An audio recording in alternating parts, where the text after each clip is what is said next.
Tonight's lesson is what we were. This is how the Bible, how God viewed you before you got saved. And can I tell you something? If you're not saved, you've never made that decision, everything we're going to describe tonight, this is how God currently views you. This is how God currently views you if you're not saved, and if you are saved, this is how you used to be according to God. This was your former identity. So we're going to talk about what did I used to be, and how is that different from what I am today? But tonight we're just going to talk about what we were. What was our identity before we knew Jesus? How did God look at us before we knew Jesus? So the first point, I have 3 points. Each lesson has 3 points, nice and clean, all right? Real easy to follow. The first point I want to make is this. We were made royalty by God. You go all the way back to the book of Genesis. And in case you don't know, that's the first book in the Bible. Go all the way back to the book of Genesis. When God created Adam and Eve, there's 2 things you need to know. Number 1, He created them without any sin. Did y'all know that? Some of y'all may not have known that. God created a world that had no evil in it. God did not create evil. God did not create sin. These are things that Adam and Eve ended up creating by their own decisions. So if you know the story, in Genesis chapter 3, this is where you have Adam and Eve in the garden. It's a perfect place. Okay, the world is in a state of perfection. There is no death. That humans, actually God wanted us to be immortal. He wanted us to live forever. And so God creates Adam and Eve in a state of perfection, but He also gives them this thing called free will, the ability to make their own decisions. And so the only rule that God gives to Adam and Eve is simply this: don't eat of this particular tree. That's it. He gave them one rule, because if God didn't, and some people ask, why would God give Adam and Eve a tree and tell them not to eat it? Like, why couldn't God just not make that tree? Because if God didn't make the tree and He doesn't give them a choice, then they don't really have free will, do they?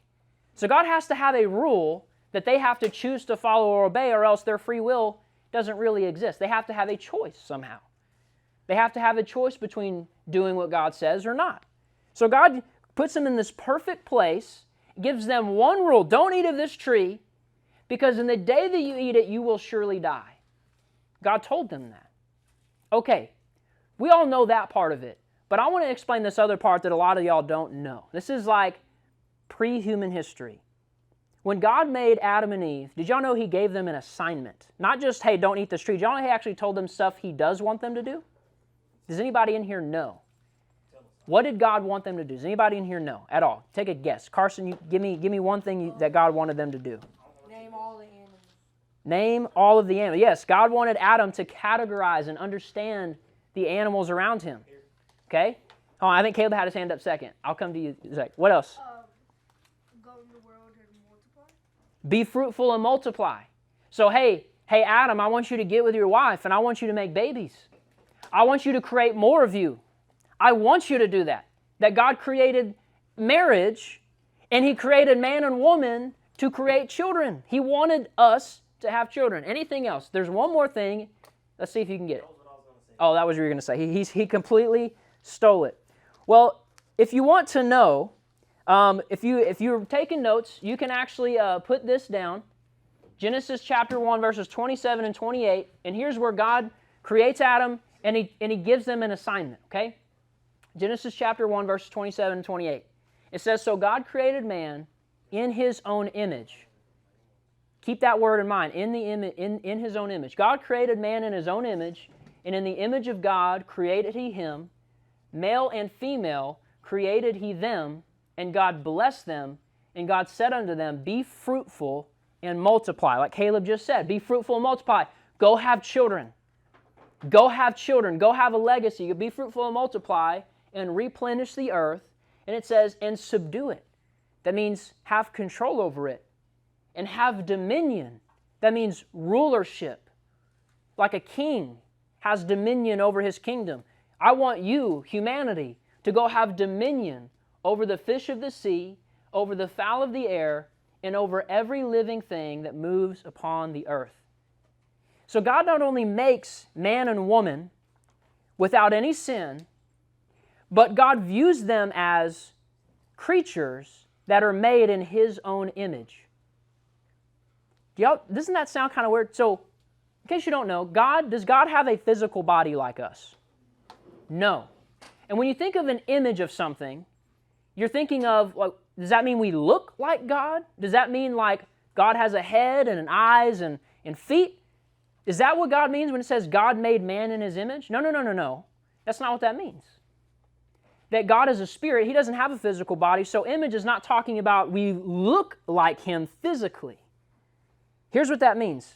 Number one, we have a mind. We have a mind that is able to have rational thought, that is able to create things like skyscrapers. And we can come up with ideas like math and physics, okay, and astronomy. Guys, there's no other animal that is able to think and rationally understand things like the human can. There's some animals that are smart, don't get me wrong, but none of them have the ability to mentally create entire concepts for understanding the world around them.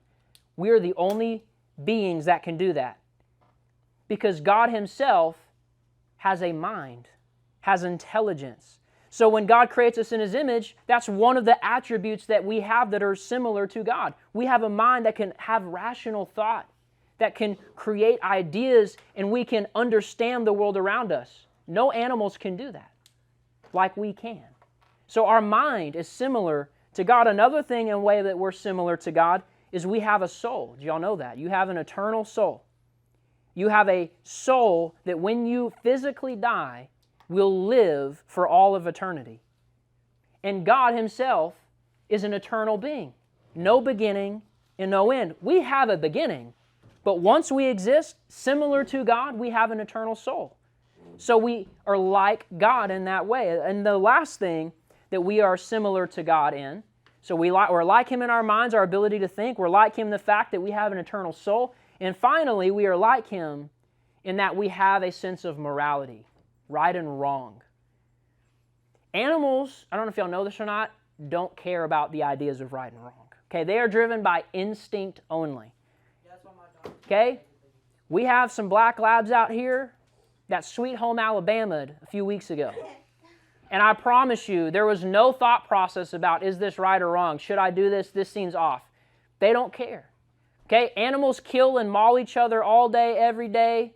And I learned recently, like otters, they're like really cute, but they're some of the worst animals on the planet in terms of their behavior. And I was shocked. I couldn't believe it. You can Google that on your own time. I'm not going to talk about it in class. Just know otters are the worst. They're like little furry Hitlers or something. I don't know, dude, they're awful. They're awful. They're terrible. They kill everything that they don't, they're horrible creatures. They really are. It's weird. But they're so cute though. Listen, animals don't care about right and wrong, but listen. God created you as a human being with the ability to not only understand right and wrong, but to do it. So humans are like God in three ways. We image God in three ways. Number one is our mind. Number two is our eternal soul. And number three is that we have morality, something that animals don't have. So God wants us to behave like He behaves. So when God creates Adam and Eve, He places them in a perfect place and says, hey, I want you to have rulership over the earth. I want you to rule it in my place, that I, God, am going to be in heaven with my angels. This is our domain, but I'm going to put humans in charge over the earth. And I want you to think like me, and I want you to have morality like me, and I want you to go and be fruitful and multiply. I want you to go create other little humans just like I created you. That God wants us to represent Him on the earth. That was our original assignment. If I could summarize all that down, God created mankind to image Him, to look like Him. That God created us perfect without any sin. And He viewed us as royalty. We are His children. You don't think like a king and a queen, you know, like all these Disney movies, right? It's usually a princess who's the focus of the story. Well, we know the princess is princess is not, I didn't say anything hated. I'm not hating. But a princess in the Disney story, their parents are royalty, right? Their parents are the king or the queen. And then somehow they always end up dying. And then now the child is without parents and there's an evil stepmom somewhere along the line. And okay, that's all the story. But, dude, yeah, hey, you need to get educated. You need to get educated. All right, anyway, point is, you can't be considered royalty unless your parents are a king or a queen. So can I tell you this? God created humanity and viewed us as His royal children. That, hey, I want you to act like and behave like me. How I act in heaven is how I want you to act on earth. You're my royal children. You represent me to the rest of creation. That's your assignment, is to know me and make me known by all of creation. I want you to have rule over it. That's our royal purpose, is to rule over the earth in the image of God, just like He would. That's our assignment, okay? So that's how God initially created us. He wants us to be fruitful, multiply, have dominion, make babies, do all these things because it will remind you of me. Just like I created you. Just like I gave you a mind. And just like I did all this, I want you to go do those things too. Now, can I snap my fingers and create something out of nothing? No. I'm not God, but I'm supposed to resemble Him in my behavior. I'm supposed to resemble Him. I'm supposed to rule over the earth. That's my job as a human. But, as we all know, something went wrong. Adam and Eve, even though they had a perfect life, literally a perfect life, no death, no suffering, no pain, nothing. In order to follow God, they have to submit to Him. They have to follow Him, right? They're not in charge. God is. There's a problem, though, because God gave them one rule: don't eat of this tree. Don't do it. And what did they do? And what did they do? Well, before they ate the tree, They didn't eat the tree. Well, they ate of the tree. Oh my gosh. okay, before they ate of the tree, though, who showed up? The snake. The devil. Now, in case you guys don't know, the devil, his former name was Lucifer. That name means light bringer. Did y'all know this? That Satan was actually one of the highest angels in heaven before he fell. But even angels have free will, and they can choose whether or not they want to follow God or reject Him. Guys, what Satan did, though, his act of sin against God was coming down to earth and then telling Adam and Eve, hey, listen, why don't you eat this tree? And initially, Eve's like, no, I don't want to eat that. God said we're going to die. And then Satan said, you won't really die. God's lying to you. Actually, God knows that when you eat this tree, your eyes are going to be opened and you're going to become a God yourself. That you actually, if you eat this tree and you defy the authority of God, that you can be your own God. That was the promise Satan made. He just capped so hard. But listen, here's the deal. Here's what y'all need to understand, though. In doing that, Satan himself, that was his sin against God. That's why he got kicked out of heaven, is that he tried to lead humanity into sin. Again, Satan, just like us, he can't snap his fingers and create something out of nothing. He's not God. But he doesn't want to worship God. He doesn't want to follow God. So what does he do? He comes down to God's children. You know what? If I can't create my own children, I'm going to steal God's children. If I can't just get worship in heaven, then I'm going to come down here and I'm going to lead them into sin. So God will kick them out of the Garden of Eden. I get kicked out of heaven. But you know what? At least I get to be the God of humanity now. Because if I get kicked out of heaven and Adam and Eve and humanity gets kicked out of the garden, then yeah, I may get punished later, but you know, at least I get to be the Lord over them. Satan wanted to rebel against God and take us with him. And in doing that, Satan has successfully tricks Adam and Eve, not even tricks, tempts. He lied to him. The day that you eat this tree, you will become like gods. Of course that didn't happen. But Adam and Eve chose to rebel against God. Just like Satan said, I don't want to worship God anymore, I want to be my own. Adam and Eve, in the exact same way, eating of that tree, made the same decision. You know what? Maybe it would be better. Instead of being God's royal children, instead of us following Him, how about I do my thing? I choose my own life. I choose my own way. I choose my own right and wrong. I choose to do what I want to do. You know what? Give me that fruit. And the moment Adam and Eve did that, they became rebels. No longer royal children of God, but rebels, sinners. Guys, that first sin is the reason we're all born with a sinful heart today. It's called a sin nature in the Bible. So Adam is supposed to be an example, a representative of God on earth, and his wife Eve is supposed to be following him. And when they sin, that means every single child they have from there on out is now also going to be born a rebel. And by the way, if you say, well, Tyler, I don't know if I agree with that. I think every person is born perfectly fine. And then, okay, can you find me one person who's never sinned against God then? If you think that everybody's born perfect, and they can choose whether or not they end up, okay, find me one person who's never sinned. We're all guilty. Micah, stop. Okay, Jesus was not born from a man. He was directly placed into a womb. Anyway, it's completely different. Jesus is literally God, okay? But all of us are born into a sinful state. We are rebels just like our great-great-grandfather Adam was. That we have followed in his footsteps. And so when Adam and Eve sin, a new kingdom is created. Instead of the kingdom of God with his royal children, humanity, ruling over the earth, that was God's plan. Instead, Satan comes in as a hijacker to try to steal away God's creation. And now he's created his own little kingdom. A kingdom of sin and evil and rebellion. And humanity are now citizens of Satan's kingdom instead of being citizens of God's. That was what got us here today. And ever since then, that's been where humanity's at. Rebels. Sinners. People who reject God's authority and we're trying to do it our way. So that's the second point. Oh my gosh, what? Okay.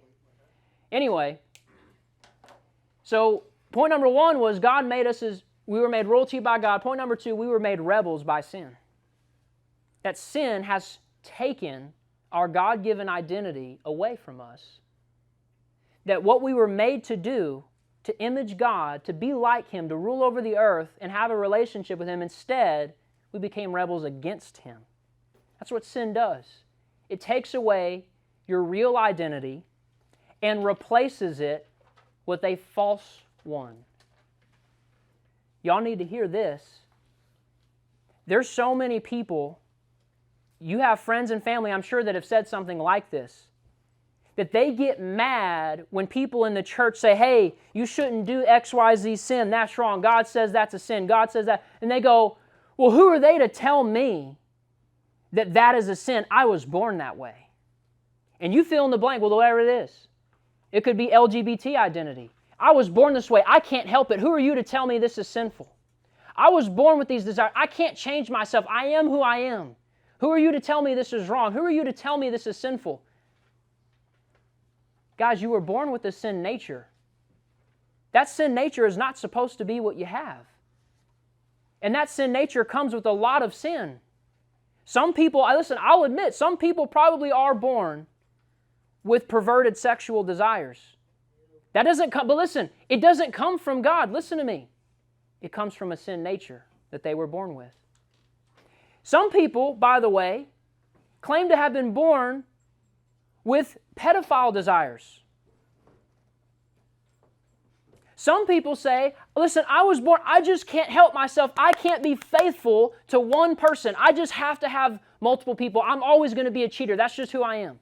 Some people are born with an issue where they have an addictive personality. It doesn't matter how hard they try, they can't help when they drink to get drunk. They can't help but to have a substance abuse problem because they're born with these issues. Guys, we can go down the line and talk about every kind of sin, and everybody in this room could say, I was born this way. I was born this way. I was born, Tyler, I can't help it. I can't change it. And guys, it may be true that people are born with those things. But you know, the reason they're born with it is not because that's who they are. It's because their sin has stolen their identity. The very sinful desires that people are born with make them think that it's normal. If you're born with a desire to the same sex, you may think that that's normal because that's all you've ever known. But that's not how God intended you to be. That's what sin has done to you. It has caused, the moment sin came into the world, guys, sin not only brought physical death, but it brought spiritual death and separation from God. All of us are born, listen, would we agree that all of us have different problems? Like, I don't think any of us have the exact same kind of sin and sin issues. Maybe some of us have similar, but there's probably issues that Kaylee has, definitely, that I don't have. There's a lot of issues. Oh, okay. There's a lot of problems that Micah has that I don't have. There's problems that Caitlin has that Olivia doesn't have. We all have our own different struggles with sin, but listen, this is the point that I'm making. It doesn't matter what sin you struggle with. That's not who you are or who you were created to be. That sinful desire, that sinful struggle, that habit, whatever it is that you think that you were born with and you can't change, that's because of the sin nature that's inside of you. It's a hostile, foreign entity that doesn't belong in your life. But you were born with it because your parents were sinners and their parents were sinners, and you go all the way back to Adam. You have a sin nature that has hijacked your identity. You're a citizen of a kingdom you don't belong in from the moment you're born. That's the reality of the situation. So if I have a verse I just kind of share with that, it's this.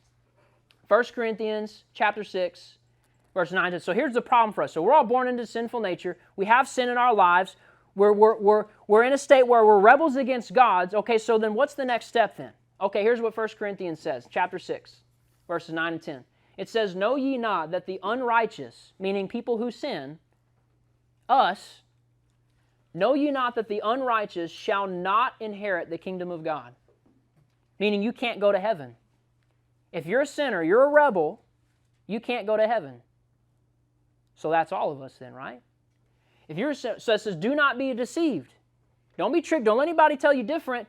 Neither fornicators, people who have sex outside of marriage, nor idolaters, people who put things as more important in their life than God, or adulterers, cheaters, nor the effeminate, this means men who dress like women. We have a lot of that today. Nor abusers of themselves with mankind. That's a very old English way of saying a man who has sex with another man. A woman who has sex with another woman. You're abusing the natural design of the body with somebody you shouldn't be doing it with. Then it says, neither thieves, nor people who are covetous, meaning you've ever been jealous and wanted what somebody else had. Neither drunkards, people who get drunk and high. Neither revilers, people who get angry easy. Or extortioners, people who lie to get something out of you. So guys, can I tell you, everybody in this room, raise your hand if you're guilty of at least one of those sins. Raise your hand. If you're guilty of at least one of those things. You've ever lied, you've ever stolen, you've ever been angry, you've ever lusted after somebody in your mind, even if you never committed an act, you've ever committed at least one of these sins. But if you're not raising your hand, you may not understand what the sin is. I'm telling you, everybody's guilty of one of these. If you've never lied, Then you're lying right now. Exactly. That's what I'm saying. Okay, Q, you got a question? So why would jealousy be considered? Why would jealousy? Because you're saying, God, I don't care what you've given me. I want something else. you don't like the life he's giving you. Anyway, I can get into more detail with you later, but that's the summary of it, all right? Okay, so all of us... Oh, Carl. Is acting zesty, Bro. is that considered? Listen, maybe if it basically means you're acting gay, Oh, yeah. but as a joke. Well, there's some debate. Some people say they're playing, but I don't know if they are. All right, anyway. Okay, but here's the point. Serious. That means all of us, by the fact that we're born into a sin nature and we're rebels, that's our identity before we came to Christ, we're all headed to hell. There's not a single human being on this earth that has ever been born that was not a rebel against God and then therefore not deserving of hell. All of us deserve it. All of us have sinned against God. We've defied His authority. We've said, I don't want to worship God, I want to do me. And in doing so, you've made yourself a citizen of the kingdom of Satan. That's how we all started. That's how God viewed us. Listen, before we came to Christ. We were rebels against Him. We were His enemies. You say, Tyler, that sounds a little harsh. No, it's true. Before you came to Jesus, you were His enemy. You were a rebel. You defied Him. You told Him, I don't want anything to do with you. I don't want to obey what you tell me. I don't care I don't care, God. I don't care that you, my Creator, told me this is not good for me. I say it is. It's 2024. I can say whatever I want. I can believe whatever I want, God. That was us before we knew Jesus. And that's currently you if you don't know Jesus. You don't know Him as your personal. That's currently you. You're a rebel. You're an enemy of God. Bible says you cannot go to heaven.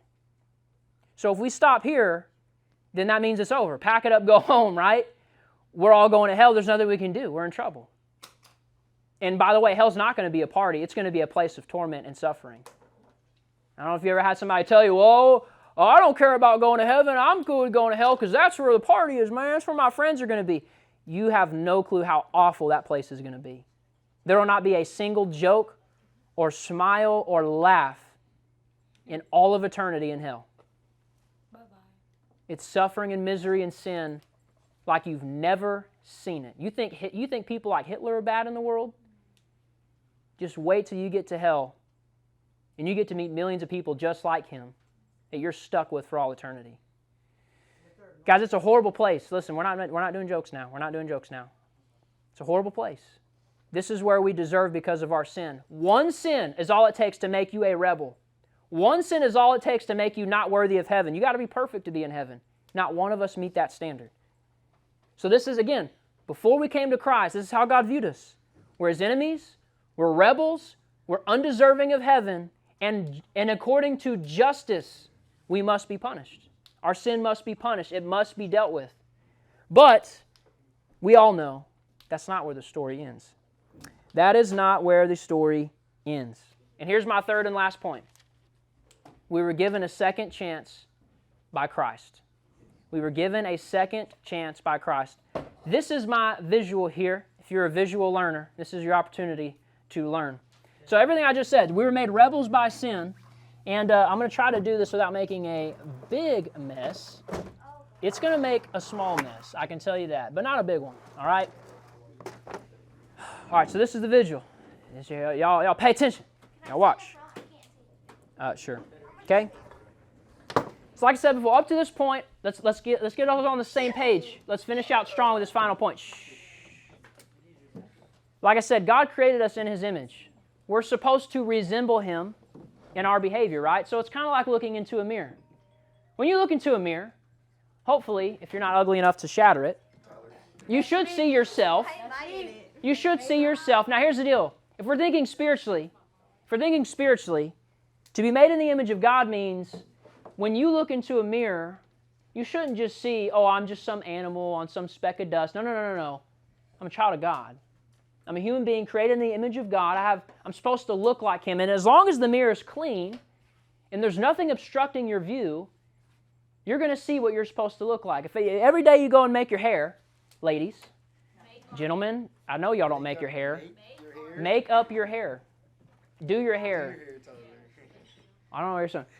In order for you to properly figure out what's going on and fix yourself up, you got to see clearly. You've got to be able to see what you really look like. So sin, making us rebels, is the equivalent. What is that? It's rag. Is it the baptism water challenge? Yes, definitely. Ew. Yeah, it's water and mud.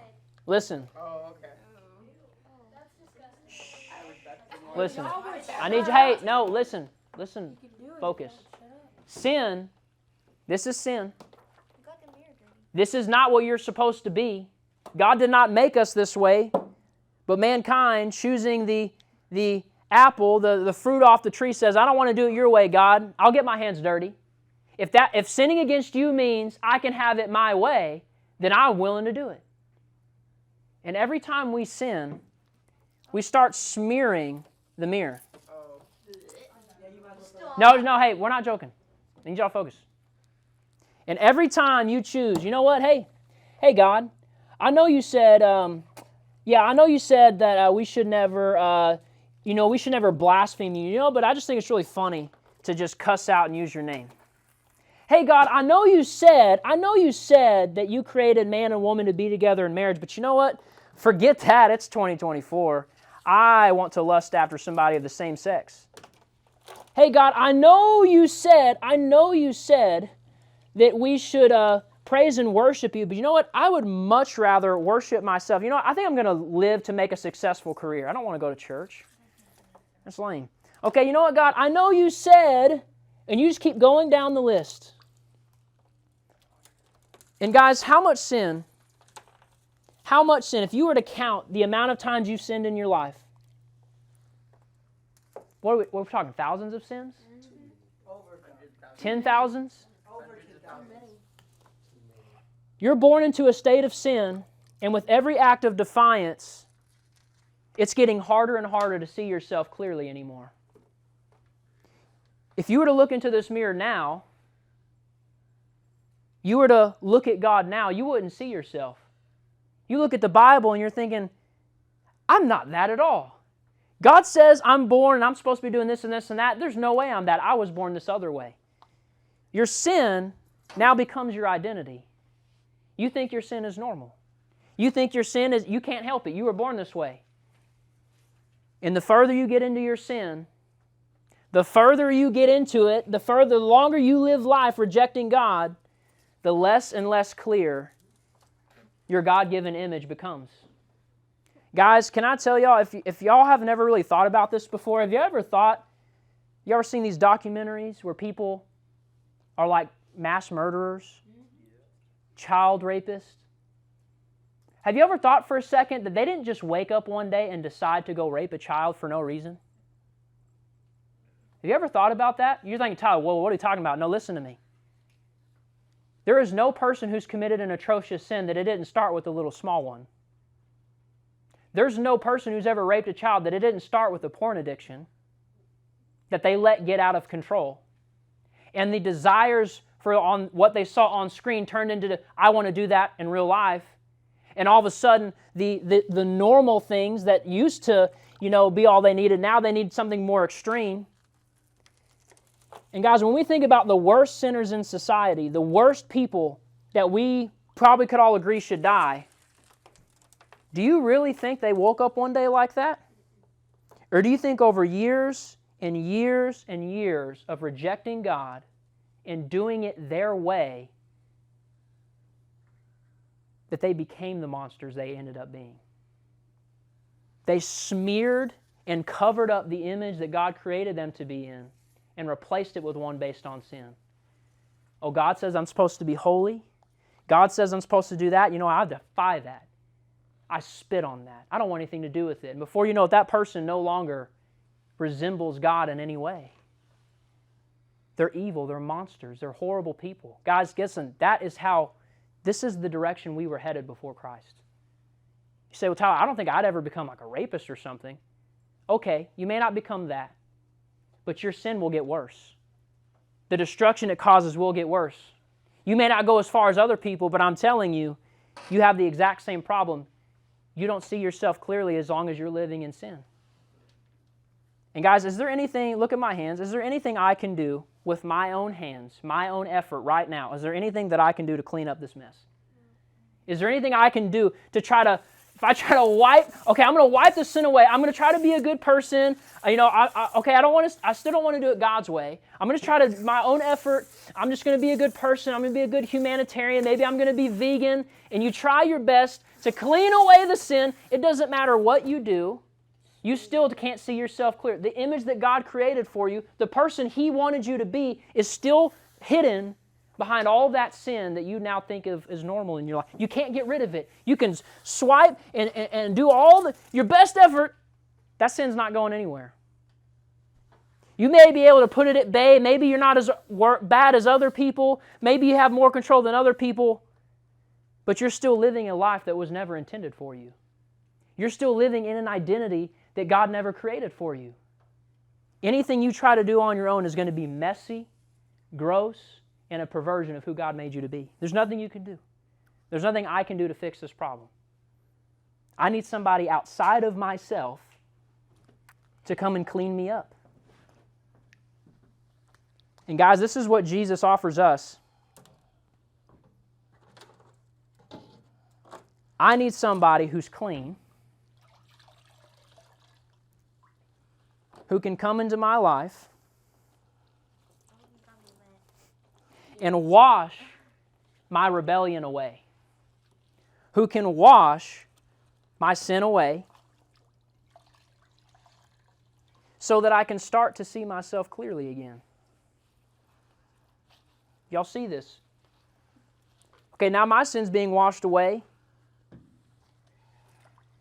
but now I need to see my image a little more clearly. I can't do it. Somebody else has to do it for me. Isn't that satisfying, by the way? Yeah. Some of y'all have been stressed this entire time looking at this mirror.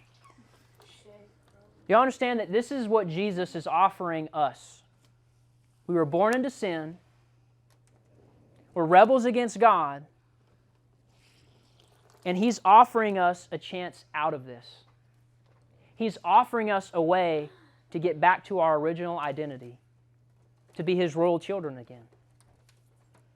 The question is, for everybody in this room, have you accepted this way back? You can't clean your life up.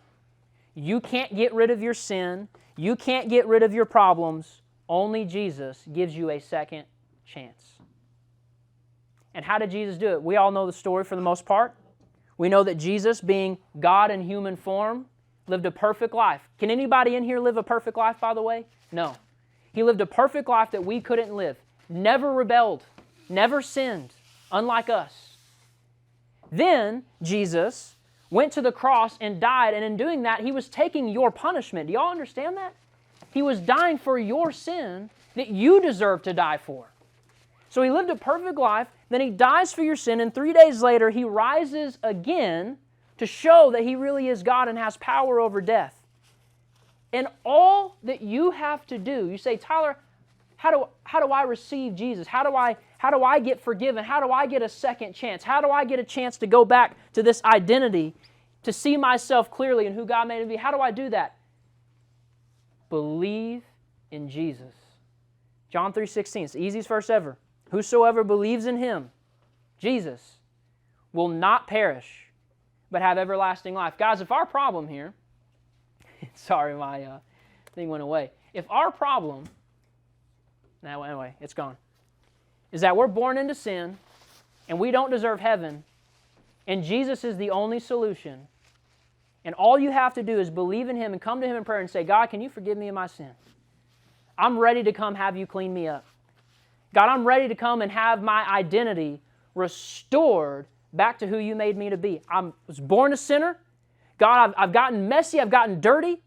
God, but I don't want to live this way anymore. I want to come back to my Creator, and I want to follow you again. All you have to do, by believing in what Jesus did for you, is come to Him in prayer and say, God, please forgive me of my sin. Come into my life, and please save me and forgive me.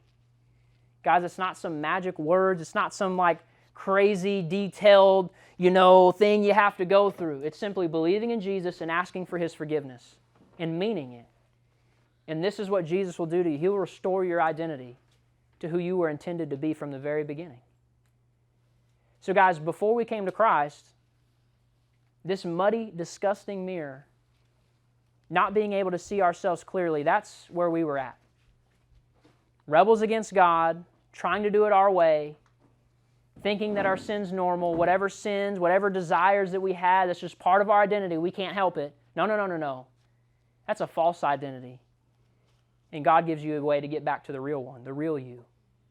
Guys, one of the coolest things about heaven, if you're saved in here today and you know heaven's your home, when you get to heaven and you no longer have sin, did you know you're going to be the realest version of you that ever existed?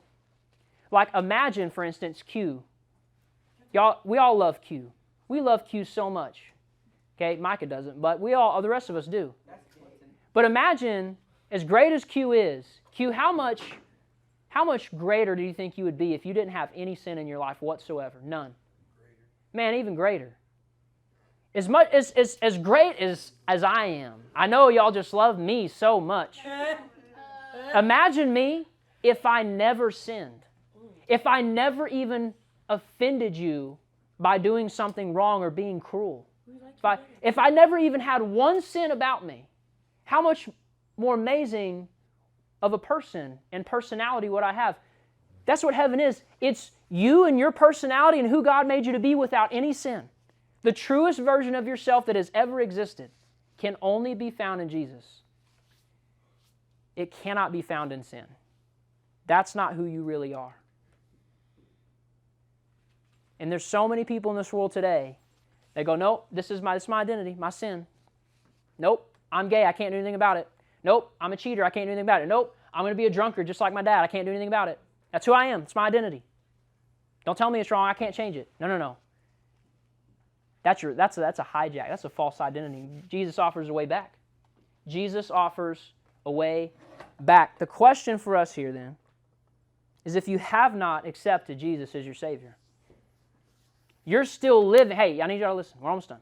You're still living in your sin. You're still trying to do it your own way. Can I ask you, what is keeping you from coming to Jesus?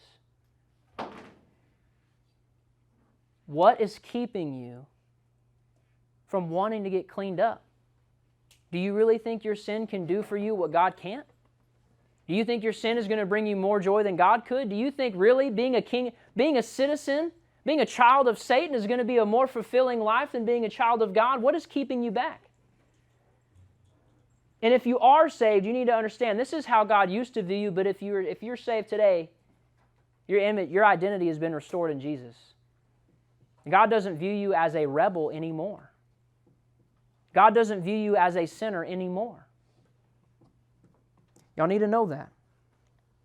And the last verse I want to read here, and you can write it down in your notes. Last verse I want to read. So we're given a second chance by Christ, but we know that God offered a way back. Okay? It's John 3:3. And this religious leader is asking Jesus a question. He's saying, Jesus, how can a man get to heaven? How can a man be saved? And Jesus just gives him a simple answer. John chapter 3, verse 3, he says, unless a man is born again, he will never see the kingdom of heaven. Unless a man comes to me and receives forgiveness of sin, Jesus called that being born again. We're born into sin, aren't we? We're born into sin. We're born with the false identity. But coming to Jesus and getting saved is like being born again. It's like being given a new life. It's like becoming a child again, learning to walk a new way again. Being born again, people say, I was born this way. You know what? Hey, that's fine. Jesus said to be born again. Use that line in case if you're ever talking with a friend. Jesus offers new birth, new life, if you come to Him. There's no sin too great, there's no rebellion too strong in your life that Jesus cannot forgive you or cannot save you.